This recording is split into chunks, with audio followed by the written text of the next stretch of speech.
we're here at the Liquidware booth at VMworld 2017, and we're here with Kevin Cook. Can you tell us a little bit about Stratusphere and what's new? Stratusphere 6 is going to add a number of new things to the product. Stratusphere 6, first and foremost, is introducing a brand new highly scalable architecture. The architecture is going to be comprised of a new appliance called a collector appliance.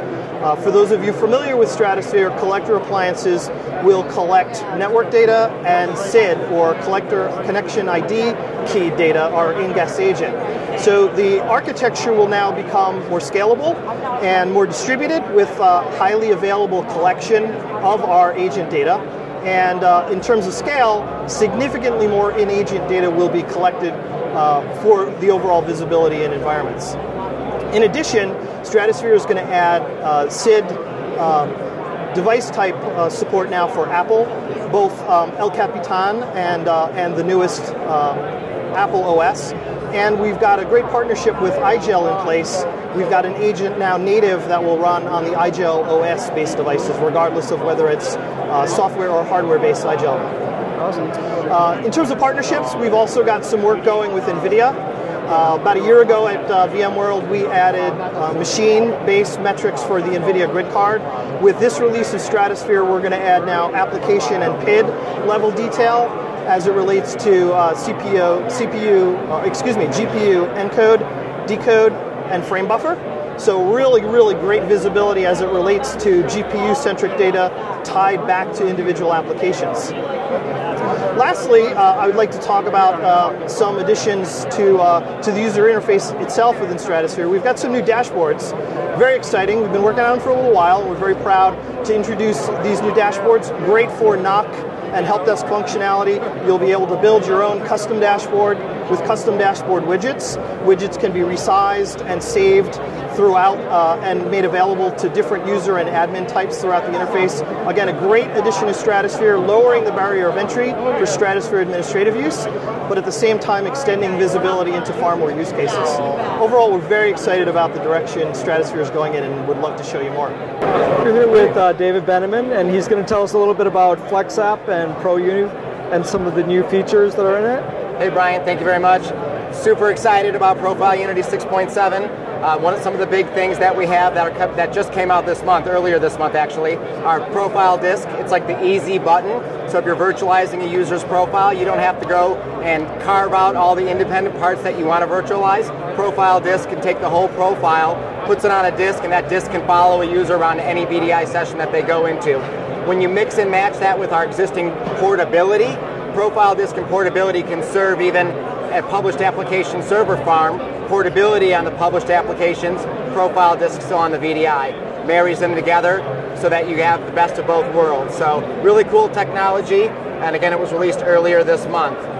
With Profile Disk, we also offer a container that can be delivered to each user to store Outlook indexing or OneDrives or Dropbox, different things like that that usually would have to rebuild when you log into a non-persistent VDI each time. That's all taken care of, and we're not nickel and diming you for any of those features. That just comes with the product. So that's a really big update this month, Profile Disk and the containers that can float along with them, and then also, of course, the portability still can flow along with that and keep you in sync. And another great feature that we have with this one is role-based access, and it's in there now. It's been in there since the beginning of the month. So you can take important things from group policy and you can move them over to ProfileUnity. You can put those important things in a group and call it shortcuts, drives, and printers, call it registry settings, call it secure lockdown, whatever the case may be. And you can assign that for a group of people from AD that can log into ProfileUnity and manage those things so that they're only seeing what you've assigned them to manage, but they can manage that fully with an auditing and a rollback against those items. So if somebody comes in there, you can empower these desktop admins to go into the interface to modify these things, but knowing that behind that there's an audit that's happening, we know who modified what and when, what they changed from and to, and then you can roll that back should anybody have done something that was unhealthy for the installation. And then another important thing that we came out with this month was FlexApp has the ability now to deliver applications yet another way. Before we could deliver those applications on system boot.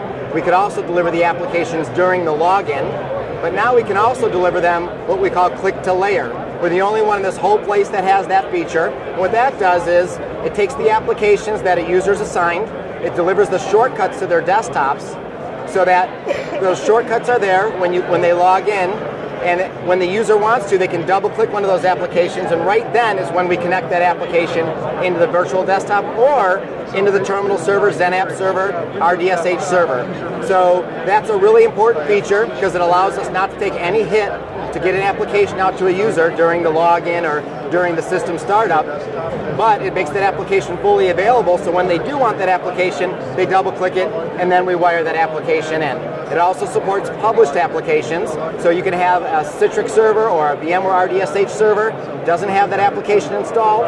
We simply take the management console, let's say the Citrix storefront or the Horizon application manager, and we go ahead and browse to that, to the C drive, to the program files, to our FlexApp location where we have a stub file, point to our FlexApp stub and a path to the XML to the layer, and that application now becomes a published application. And you, from a web interface, can double click that application and get right into that app, but the app was never layered on the box, and it all happens because of click to layer just in time. So those are three huge features put into ProfileUnity, and it's not coming, it's been out since the beginning of the month, and it's ready available for download. So I'm excited about those three things. Great. Well, thanks for taking the time to speak with VMblog. Thanks so much, Brian.